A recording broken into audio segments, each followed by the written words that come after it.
Muy bien, acá estamos. ¿Cómo les va?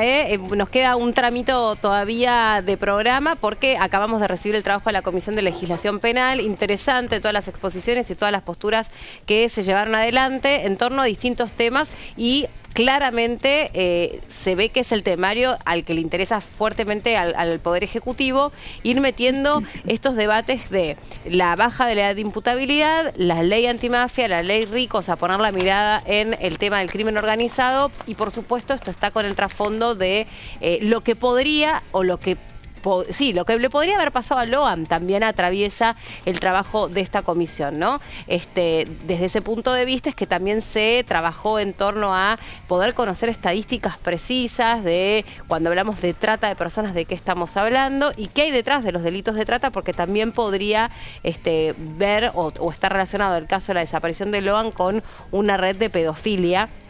Y eso también en términos de ciberseguridad seguramente hay mucho que modificar, porque también los delincuentes se han modernizado tristemente, por decirlo de alguna manera. Bueno, Lourdes, ¿cómo va? Bienvenida. ¿Cómo estamos, Meli? ¿Todo bien? Buen inicio de día miércoles, mitad de semana para todos ustedes y por supuesto, bueno, con un día cargadísimo, como decimos, martes, miércoles, jueves, hay mucha actividad parlamentaria en cuanto a lo que está sucediendo en las comisiones, en esta Cámara de Diputados de la Nación y a partir de ello, bueno, entendiendo este tema de la Comisión de Legislación Penal también, donde estuvieron, bueno, encontrándose para tratar lo que es el proyecto de ley Conan, un tema que también decíamos que, bueno, venía hace bastante siendo de alguna manera tenido en cuenta por el oficialismo de la Cámara de Diputados y de esa manera, bueno, empezó el tratamiento. Así que hoy, además de, ahí veíamos en este caso a la comisión que es presidida por la diputada Laura Rodríguez Machado, bueno, ya se estuvo debatiendo ayer en Comisión de Legislación del Trabajo, lo que es el proyecto de la reducción de la jornada laboral, que lo estábamos hablando específicamente cuáles eran los puntos que se estaban teniendo y ya Martín Tetaz adelantó sobre la posibilidad de un dictamen para la semana que viene. Así que habría dictamen, o sea, al menos que, no sé si para la semana que viene, pero ahí cerca, más o menos vamos a andar en esos días, con respecto a la reducción de la jornada laboral y también vamos a hablar de la llegada de Marisa Graham para tratar para la tipificación de, en este caso, la compra y venta de menores. Sí. ¿Cómo andas, Arelis? Un gusto saludarte. Igualmente. Era yo la que se acercó recién para tratar de darte un auxilio técnico porque se te sale el auricular. Sí, se me sale. Bueno, ¿cómo las estás? orejas se me achicaron. Todo se resuelve, no pasa nada. ¿Cómo andas, Are? Bueno, muy bien, muchísimas gracias. Acá escuchando toda la participación de los distintos diputados en la anterior comisión, la verdad es que es muy interesante escuchar, como decíamos un poco ayer, ¿no? Cómo todas las leyes tienen que encontrar cómo coordinarse unas con otras, porque como decía uno de los diputados, es un híbrido que tiene muchísimas de las disposiciones, no solamente tienen que ver con el Código Penal, tienen que ver con el Código Procesal, o sea, hay muchas posiciones que hay que tomar en cuenta a la hora de poder consensuar un instrumento que realmente además atienda la necesidad que está detrás de toda esta preocupación de la sociedad, ¿no? Bueno, recién Lourdes mencionaba un montón de componentes y ya se conoce o algo de todo esto va a mecharse o va a conocerse de cara al Pacto de Mayo. Pacto de Mayo que va a realizarse el 9 de julio en la provincia de Tucumán. Hoy ya dispensaron las invitaciones y se conocen cuáles son los puntos centrales de este pacto, qué características va a tener, los que garantizaron la asistencia. El Pacto de Mayo va a reunir a gobernadores, a expresidentes y también a líderes de los principales partidos políticos. Nos imaginamos también los miembros del Poder Ejecutivo que estarán presentes. Hoy Manuel Adorni dio bastantes detalles, vamos a compartir algunos de ellos. Porque, bueno, este Pacto de Mayo tiene o se va a concentrar alrededor de 10 puntos principales. Sí. Pacto de Mayo que, bueno, se pospuso para julio. Sí, para el 9 de julio. Va a ser durante la noche, primero va a haber una vigilia, después cuando se entonen las estrofas del himno nacional, el presidente va a dedicar unas palabras y luego entonces se van a anunciar estos 10 puntos que contiene el Pacto de Mayo. A ver, lo compartimos. El equilibrio fiscal como un aspecto innegociable del acuerdo de las personas que suscriban este pacto. La reducción del gasto público a niveles históricos en torno al 25% del Producto Bruto Interno. Habría que ver, bueno, después más específicamente, cuántas de todas estas metas o cuánto falta para cumplir con esta meta, ¿no? Porque se viene haciendo un ajuste muy considerable y la meta que fija el Poder Ejecutivo es la reducción del gasto público al 25%, de 25% del Producto Bruto Interno. El tema también es consultar en qué tiempo, ¿En qué ¿no? tiempo? Sí, cómo Esa está meta parametrizado, vamos a decir, ¿no? ¿Desde cuándo hasta cuándo? Sí. La educación, mira, mete por primera vez, diría, el tema de la educación inicial, primaria y secundaria, útil y moderna, con alfabetización plena y sin abandono escolar. Importantísimo que haya incluido este tema en estos 10 puntos, ¿no? Porque, bueno, es toda una novedad. En aquel momento fue una de las peticiones que hubo, o sea, de los reclamos que había, que fuera tomada en cuenta la educación como uno de los puntos bases de este acuerdo. Precisamente, recordá también, Arelis, que hubo una manifestación muy populosa respaldando la educación pública, o preocupada por la educación pública, que yo creo que fue un cimbronazo para el gobierno y para el Poder Ejecutivo, sin que la marcha haya sido en contra del gobierno. Más bien me parece que era a favor de la educación y preocupada acerca del presupuesto. Y en virtud de eso se trabajó. También el gobierno tuvo una propuesta para hacer con las universidades y aquí también en el Congreso de la Nación se avanzó. Pero bueno, me quedo con esto de que sea una educación útil y moderna, con alfabetización plena. Están preocupando muchos los índices de analfabetización, perdón, porque nosotros solíamos ser en este sentido un país líder, referente, y con el correr de los años, lamentablemente, sabemos que los rendimientos escolares no son los esperables, que los chicos no comprenden lo que leen, que los chicos no logran la alfabetización plena. Y la educación útil y moderna tal vez tenga que ver con pensar una escuela con especialidades, ¿no? Que es también algo de lo que se cuestiona, la falta de actualización de las propuestas educativas en este sentido, ¿no? Escuelas que son más bien tradicionales, que vienen funcionando como venían funcionando antes, y la pandemia nos dejó una institución que tiene que dar muchas más soluciones de las que ha venido dando. No estoy hablando de quienes conforman a las escuelas, no estoy hablando del cuerpo docente, estoy hablando de cómo es la preparación de esos las docentes, qué herramientas también, tienen. el achique de lo que es la brecha de la salida de la escolarización a la inserción en el mundo universitario, y ni hablar del mundo universitario en la inserción del mundo laboral, ¿no? Por ahí, y esto soy un poco autorreferencial, me pasaba que en la carrera universitaria que yo estaba haciendo, tenía profesores que capaz estaban dando X materia, no sé, vamos a decir, periodismo gráfico, y no escriben en ningún lado, simplemente tenían carrera como profesores de periodismo gráfico, pero no trabajaban en ningún eran un medio. referente. Entonces, ¿qué pasa con la actualización de los contenidos? Digo, ¿cuál es la línea de trabajo? Los planes de estudios, ¿cómo se van renovando? ¿Cómo avanza la tecnología? Bueno, se habla de la necesidad de una reforma universitaria hace mucho tiempo. O sea, poder pensar que muchos de nuestros jóvenes hoy terminan una formación universitaria o terciaria y no logran credenciales suficientes para insertarse en el mundo productivo, porque le faltan los recursos. Y en un momento donde la inteligencia artificial pareciera una solución para tantas cosas, pero es una herramienta que también hay que aprender a utilizar, ¿sí? ¿Qué poder le damos a la inteligencia artificial? Porque el ser humano que está detrás de todos estos recursos es quien realmente le da una fuerza y termina siendo ahí una ayuda, pero si no la sabemos manejar, también puede venir en contra. Entonces, exacto, totalmente. O es nuestro mundo moderno, de hecho. Sí. Bueno, después mencionó una reforma tributaria que reduzca la presión impositiva, es algo sobre lo que viene insistiendo el presidente, la rediscusión de la coparticipación federal. Bueno, pero si quieren, porque podría seguir adelante con los 10 puntos, pero tenemos la palabra del vocero presidencial, que él mismo lo explica. Yo te entendí eso, te entendí perfectamente eso. Bueno, listo, discúlpame.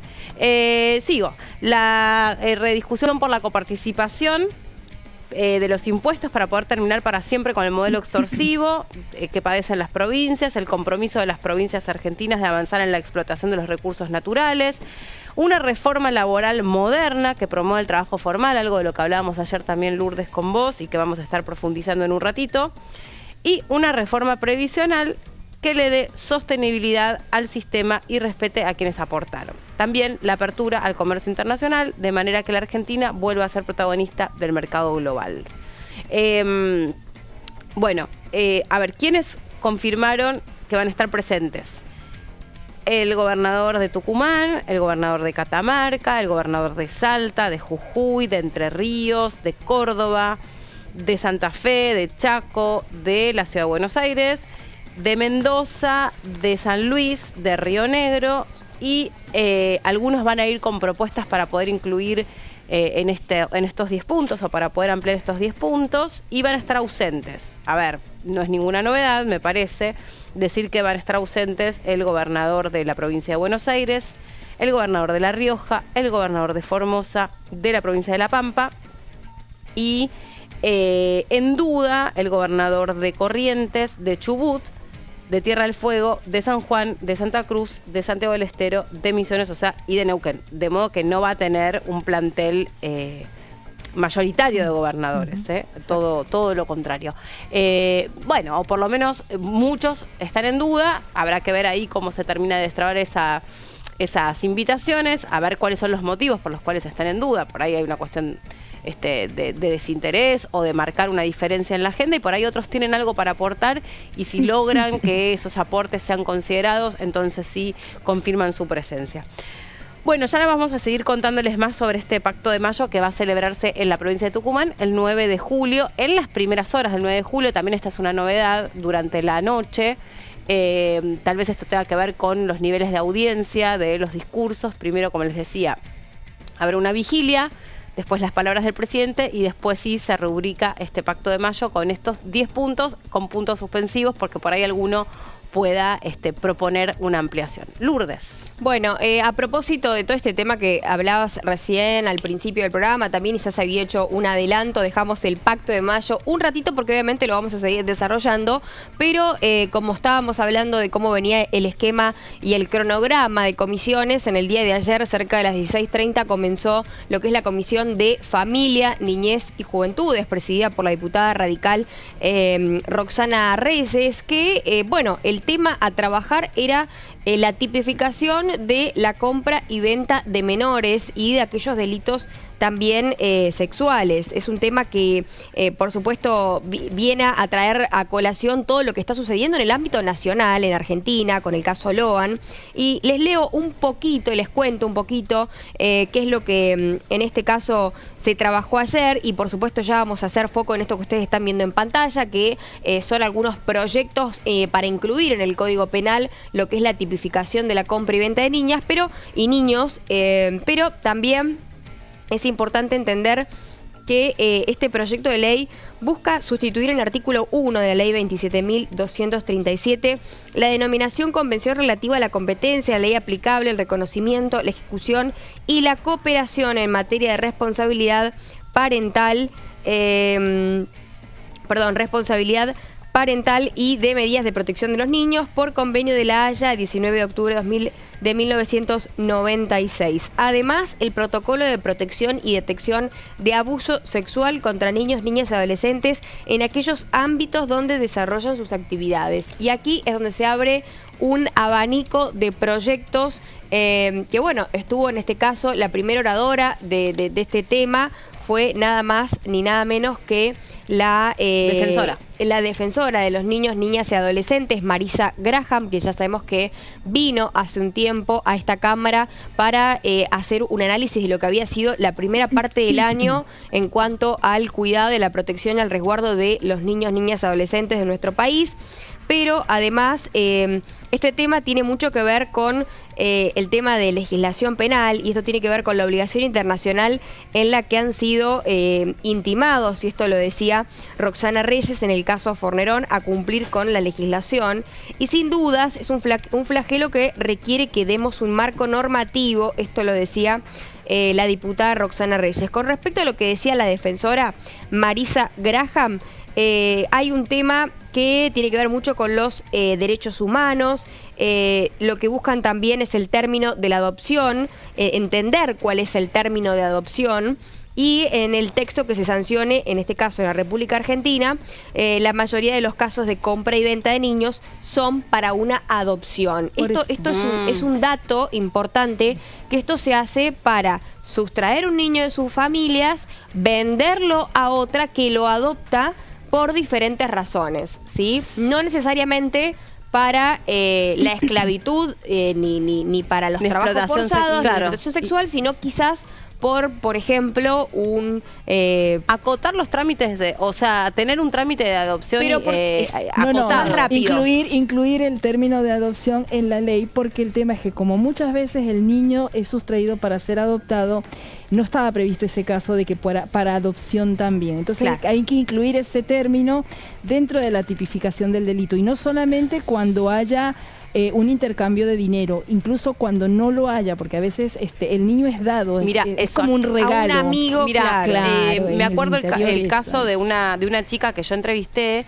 que escribió un libro sobre su historia de vida, les cuento porque es realmente muy conmovedor. Bueno, dicen que las personas que tienen dudas sobre su identidad, llega un momento de la vida donde casi como que lo presienten. Claro, que exacto, como que se presiente, como que aparece esa cuestión de que hay cosas que no les cierra sobre su vida. Este fue el caso de esta chica. El libro se llama La hija, parece una telenovela turca porque tiene unos ribetes tremendos. Bueno, ella empieza a indagar, ella tenía un papá, una mamá amorosos, un trato fantástico. Era más chica que la edad de un hijo que podría haber sido apropiado durante la dictadura, pero aparte nosotros tenemos muy asociada la idea de apropiación o de sustracción de menores con el proceso militar, con la dictadura militar. Sin embargo, es una práctica que lamentablemente está muy vigente por todo lo que dicen ustedes, ¿no? Primero porque además la subrogación de vientre no está legislada, entonces muchas madres lo que hacen es prestar altruistamente el vientre, eso no está prohibido, pero también después, si no le decís, lo que no podés es negarle la identidad a un sujeto. Exacto. Después ese niño que nace tiene que tener derecho. Óvulos también. Claro, tiene que tener un derecho a la identidad. Bueno, esta chica, que les cuento, tenía dudas respecto de su identidad, empieza a buscar, claramente no aparecían fotos de la madre embarazada, bueno, las típicas cosas que conocemos o que vemos en distintas historias o películas. Hace unas preguntas a sus padres, a su madre, finalmente le cuentan que sí, que efectivamente ella había sido dada, esta palabra que además no significa nada en sí mismo, dada. No había habido un trámite oficial y legal de adopción, por lo tanto era una apropiación, pero vos ahí, cuando escuchás la historia, es tremenda, porque no hubo una mala fe, cuestionable si querés, pero no hubo una mala fe o un delito por parte de los padres. Sin embargo, sí actuaron mal, y ahí está toda la cuestión emocional y más fuerte para la chica y para esos padres que la criaron con mucho cariño.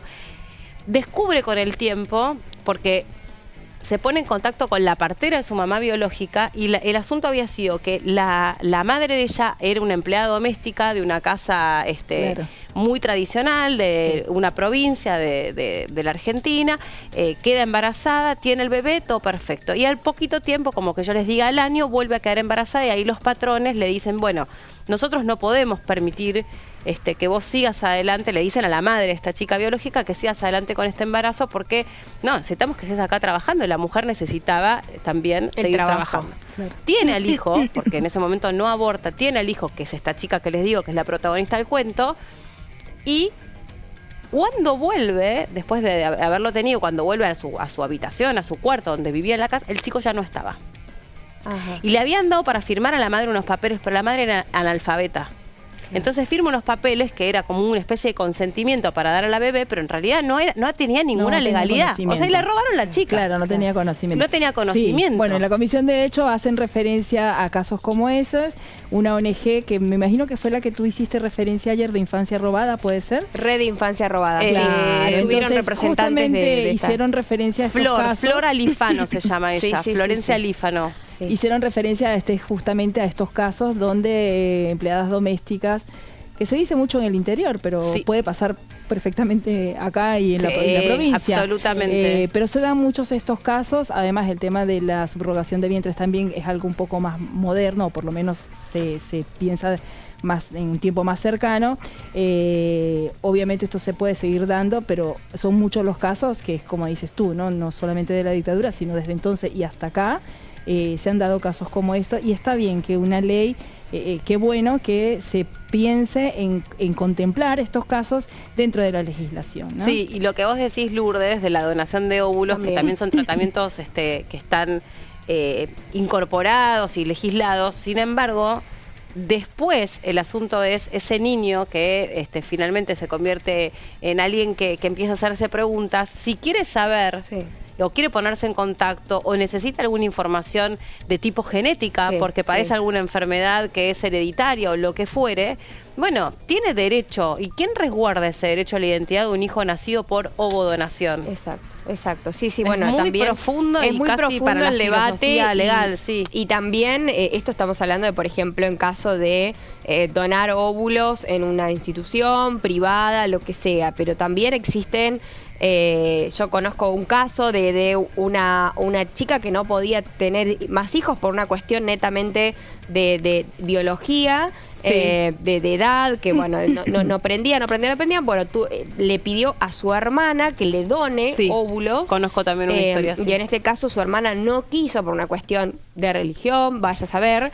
Y eso generó también un daño que en las relaciones mismas de la familia, digo, entre hermanas, ¿no?